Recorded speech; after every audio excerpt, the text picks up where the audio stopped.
Smack and welcome back to max classroom. आज की video में हम करने वाले हैं चैप्टर 1 एक्सरसाइज 1.3। ये पार्ट 2 है। इसमें हम क्वेश्चन नंबर 5 से लेकर क्वेश्चन नंबर 8 तक करेंगे। पार्ट 1 में अपलोड कर चुकी हूँ, तो please check that out. Okay, question number 5 करते हैं।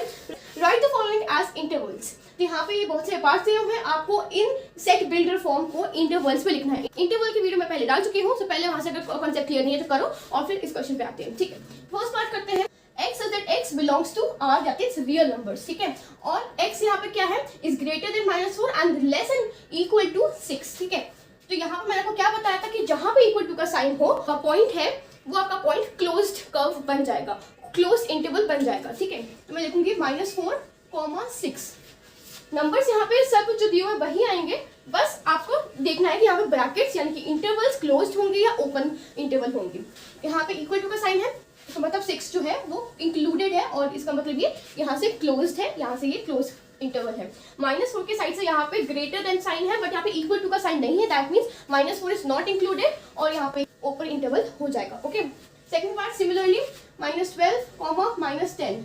इधर से यहाँ पे कोई दोनों के साइड में कोई भी इक्वल टू का साइन नहीं है, that means they are open from both the sides, तो ये पूरा ओपन इंटरवल हो जाएगा। ये क्या था, open from one side and close from one side, and ये दोनों साइड से ओपन इंटरवल है। थर्ड पार्ट देखते हैं, ये भी वही है, x belongs to R's and यहाँ पे इक्वल टू दिया हुआ है, यहाँ पे इक्वल टू नहीं दिया हुआ, तो 0,7 पहले मैं लिख दूंगी।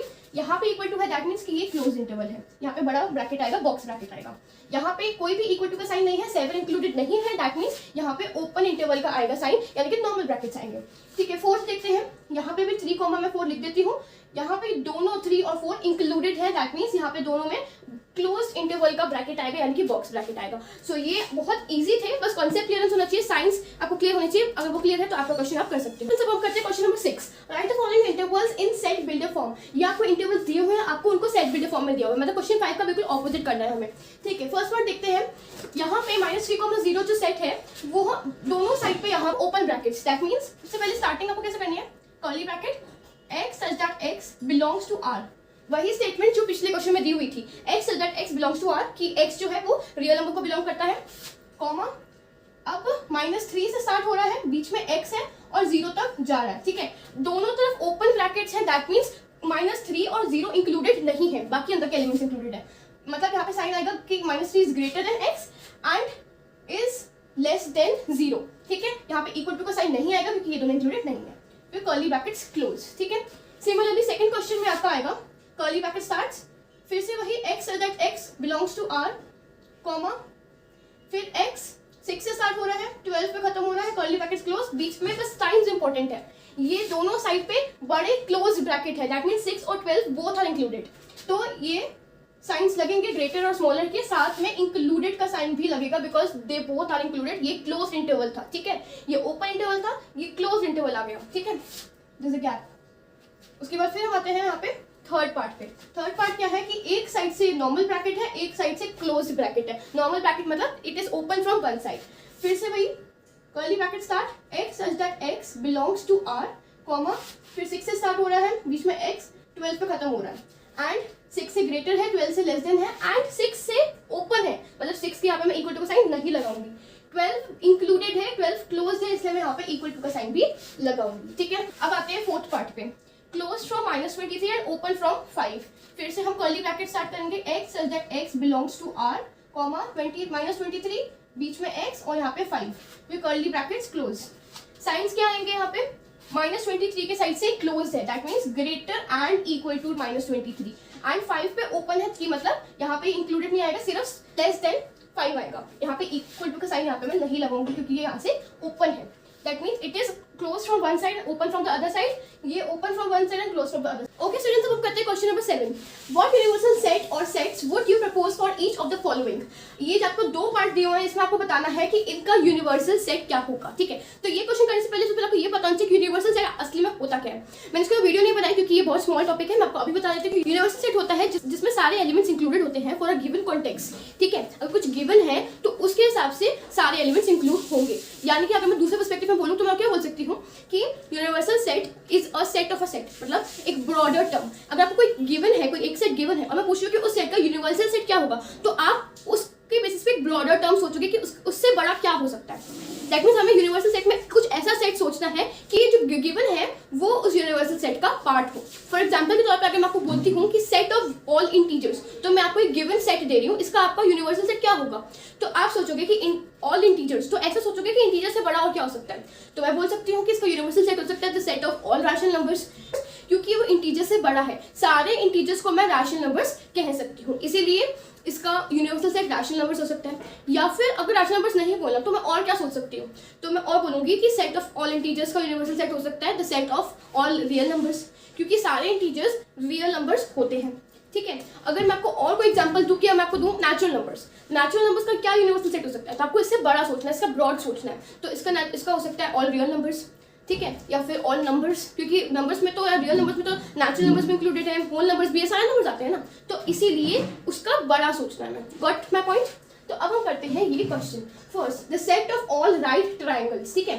अब आपको इससे बड़ा सोचना है, इसका यूनिवर्सल बताना है कि ऐसा मैं सोचूं जिसमें राइट ट्रायंगल्स इंक्लूडेड हो।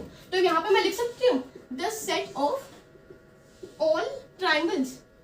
मैं यहाँ पे ये क्यों लिख सकती हूँ कि ऑल ट्रायंगल्स? क्योंकि सारे ट्रायंगल्स में राइट ट्रायंगल भी आता है, ऑब्ट्यूज ट्रायंगल भी आता है, एक्यूट ट्रायंगल भी आता है, सारे तरह के ट्रायंगल्स आते हैं ना, इसीलिए मैं यहाँ पे लिख सकती हूँ the set of all triangles. ठीक है, second part, the set of isosceles triangles. इससे बड़ा सोचो कि ऐसा सोचो जिसमें आइसोसेलेस ट्रायंगल्स इंक्लूडेड हो। ठीक है, अब मैं क्या सोचूंगी कि इसका आंसर तो मैं ये लिखूंगी the set of all triangles. तो सेट ऑफ ऑल ट्रायंगल्स में आइसोसेलेस ट्रायंगल्स भी आते हैं, स्केलिंग ट्रायंगल भी आते हैं, इक्वेटोरियल ट्रायंगल भी आते हैं। तो सेट ऑफ ऑल ट्रायंगल्स में हर तरह के ट्रायंगल आते हैं, चाहे वो on the basis of side हो या चाहे on the basis of angle हो। ठीक है, तो ट्रायंगल्स में सब इंक्लूडेड है, इसीलिए the set of all triangles is a universal set of both the parts, क्योंकि दोनों ट्रायंगल्स हैं और एक स्पेसिफाइड है on the basis of angles और एक स्पेसिफाइड है on the basis of side, तो इसीलिए इन दोनों का कॉमन आंसर होगा the set of all triangles. Okay students, अब हम आते हैं क्वेश्चन नंबर 8 पर। Given the sets A is equal to 3 और 5 और B सेट दिया हुआ है 2 4 6, B दिया हुआ है 2 4 6, C दिया हुआ है 0 2 4 6 8। Which of the following may be considered as universal set or sets for all three sets A, B और C? पहले क्वेश्चन को समझो कि आपको ये तीन सेट दिए हुए हैं A, B और C और इसके एलिमेंट्स भी गिवन है।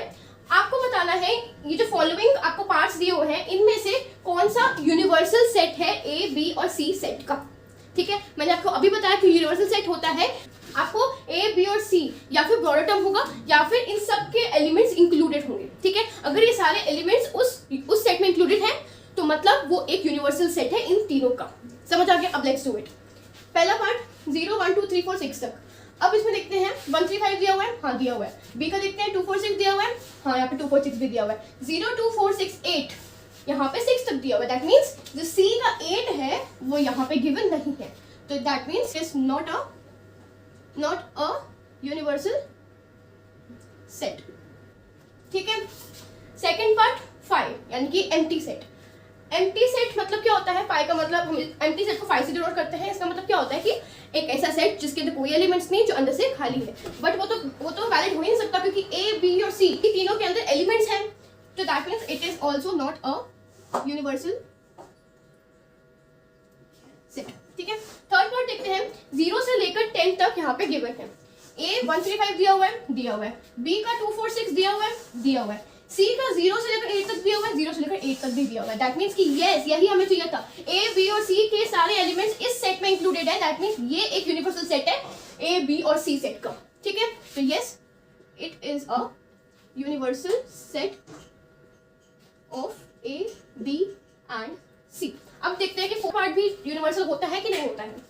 1 से लेकर 8 तक गिवन है, यहाँ पे 0 भी गिवन है, बट यहाँ पे ये 1 से स्टार्ट हो रहा है। दैट मीन्स C का 0 यहाँ पे इस सेट में इंक्लूडेड नहीं है, तो no it is not a universal set. ठीक है, मैंने आज सारे पार्ट्स करवा दिए हैं टिल क्वेश्चन नंबर 8। अगर आपको किसी पार्ट में डाउट हो तो प्लीज मुझे बताना in the comment section. Thank you so much for watching the video guys. अगर आपको पसंद आई है तो प्लीज लाइक करो, सब्सक्राइब करो मेरे चैनल को, अपने फ्रेंड्स के साथ ये वीडियो शेयर करो ताकि उन तक भी मेरी वीडियोस पहुंचे और उनको भी कॉन्सेप्ट समझ पाए। Thank you so much.